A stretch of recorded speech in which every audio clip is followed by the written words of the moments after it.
Court के जज versus IAS officers.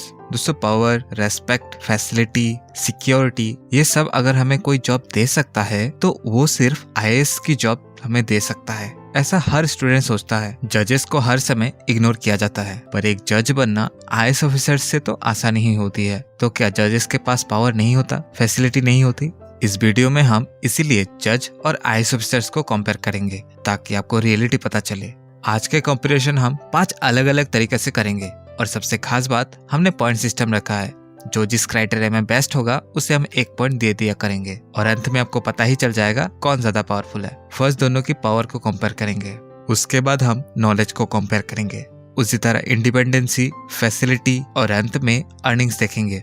Powers किसकी ज्यादा होती है? दोस्तों, वीडियो के शुरू में मैं बताना चाहूंगा, आईएएस ऑफिसर्स में बहुत सारे रैंक होती है। Chief secretary, joint secretary, DM, SDM वगैरह वगैरह, सभी को हम इकट्ठे आईएएस ऑफिसर बोलेंगे। और जजेस में भी बहुत सारे रैंक होती है, इसीलिए हम उन्हें भी इकट्ठे कोर्ट जज बोला करेंगे। दोस्तों, हमारे कॉन्स्टिट्यूशन में जजेस को बहुत इम्यून रखा गया है। अगर उनके पावर्स को देखें तो जजेस के पास लॉ को इंटरप्रेट करने की पावर्स होती है। अगर आप आर्टिकल 13 देखें तो जजेस के पास पावर होती है, वो किसी भी कानून को अनकॉन्स्टिट्यूशनल ठहरा सकते हैं अगर वो सच में देश के हित में ना हो तो। एक कोर्ट के जज आईएएस ऑफिसर्स के एक्शन को कैंसिल भी करवा सकता है। उनके पास इतनी पावर होती है, वो प्राइम मिनिस्टर को भी कटघरे में खड़ा कर सकते हैं, हालांकि एविडेंस हो तो ही। पर आईएएस ऑफिसर्स के पास बहुत लिमिटेड पावर होती है। आईएएस ऑफिसर्स जो होते हैं उनके पास सिर्फ लॉ एंड ऑर्डर मेंटेन करना, उसे इम्प्लीमेंट करवाना होता है और पॉलिटिशियन की हुक्म मानना होती है। अगर कोई आईएएस ऑफिसर्स अपने एरिया में कोई कानून बनाता है या धारा 144 लगा देते हैं, उसे भी जजेस हटा सकते हैं। और अगर कोई आईएएस ऑफिसर गलत एक्शन लेते हैं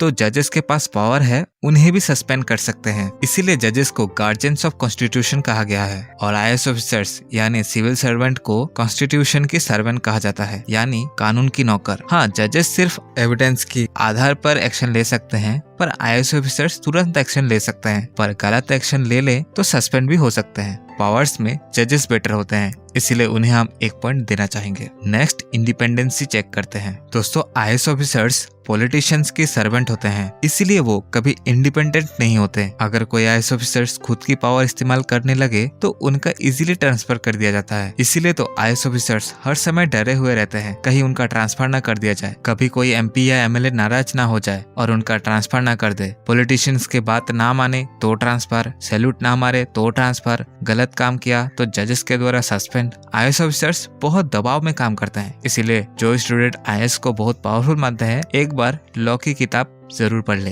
और एक जजेस को देखे तो कोई भी जज हो, चाहे डिस्ट्रिक्ट के जज हो या हाई कोर्ट के जज, वो इंडिपेंडेंट होते हैं। एक जज ही दूसरे जज को अपॉइंट करते हैं। हाई कोर्ट के जज डिस्ट्रिक्ट जज को अपॉइंट करते हैं। और एक इंटरेस्टिंग फैक्ट, सेंट्रल गवर्नमेंट ने नेशनल जुडिशियल अपॉइंटमेंट कमीशन लाया था, जिससे जजेस को अपॉइंट किया जा सकता था, पर सुप्रीम कोर्ट ने उसे भी अनकॉन्स्टिट्यूशनल ठहरा दिया, माने उस कानून को भी वैल्यूलेस कर दिया। इससे आप अंदाजा लगा सकते हैं जजेस कितने इंडिपेंडेंट होते हैं।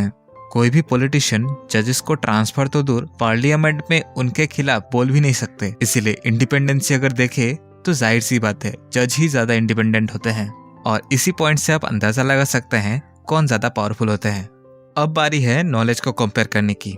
दोस्तों, आईएएस ऑफिसर्स को सिर्फ एक ही बार पढ़ाई करनी होती है, यूपीएससी एग्जाम पास करते समय। उसके बाद क्या, उन्हें जॉब मिल गया और उसके बाद उनको जॉब से कोई निकाल ही नहीं सकता, इसीलिए वो ज्यादा अपडेट रहने की प्रयास भी नहीं करते। तभी तो गवर्नमेंट इतनी लचर और स्लो है। पर जजेस के साथ ऐसा नहीं होता, उनको हर समय नॉलेज गेन करनी पड़ती है, क्योंकि उनका काम ही यही है इंसाफ देना, यानी जजमेंट पास करना। इसीलिए उनको हर समय अपडेटेड रहना पड़ता है। फैसिलिटीज की बात कर लेते हैं। फैसिलिटीज में अगर हम सिक्योरिटी देखें, आईएएस ऑफिसर्स के नीचे ही पुलिस डिपार्टमेंट रहती है, तो वही अपने हिसाब से अपना सिक्योरिटी बढ़ा भी सकते हैं और घटा भी सकते हैं। पर जजेस को सिर्फ एक गार्ड मिलती है, उसके अलावा सारा कुछ सिमिलर होती है। Free internet, train facility, electricity bill में सब्सिडी, सारा कुछ आईएएस ऑफिसर्स को जैसे मिलती है उसी तरह जजेस को भी मिलती है। सिर्फ सिक्योरिटी आईएएस ऑफिसर्स की ज्यादा होती है। फैसिलिटीज में आईएएस ऑफिसर्स बेटर हैं, इसीलिए उन्हें 1 पॉइंट जरूर मिलती है। यहाँ अर्निंग्स देखते हैं। दोस्तों, अर्निंग्स में दोनों को कंपेयर करने के लिए डीएम और डिस्ट्रिक्ट जज के सैलरी को कंपेयर करने से ज्यादा बेटर होगा, तभी आपको डिफरेंस पता चलेगी। क्योंकि डीएम डिस्ट्रिक्ट के हेड होते हैं और डिस्ट्रिक्ट जज जजेस में हेड होते हैं। इसीलिए आप स्क्रीन में दोनों की सैलरी देख सकते हैं। यहाँ पर भी जजेस बेटर है। दोस्तों अंत में मैं यही कहना चाहूंगा, जो व्यक्ति इंडिपेंडेंट है वही ज्यादा पावरफुल माना जाता है, क्योंकि उसके डिसीजन में और उसके काम में कोई दबाव नहीं रहता। तो इसी हिसाब से जजेस की जॉब ज्यादा बेटर होती है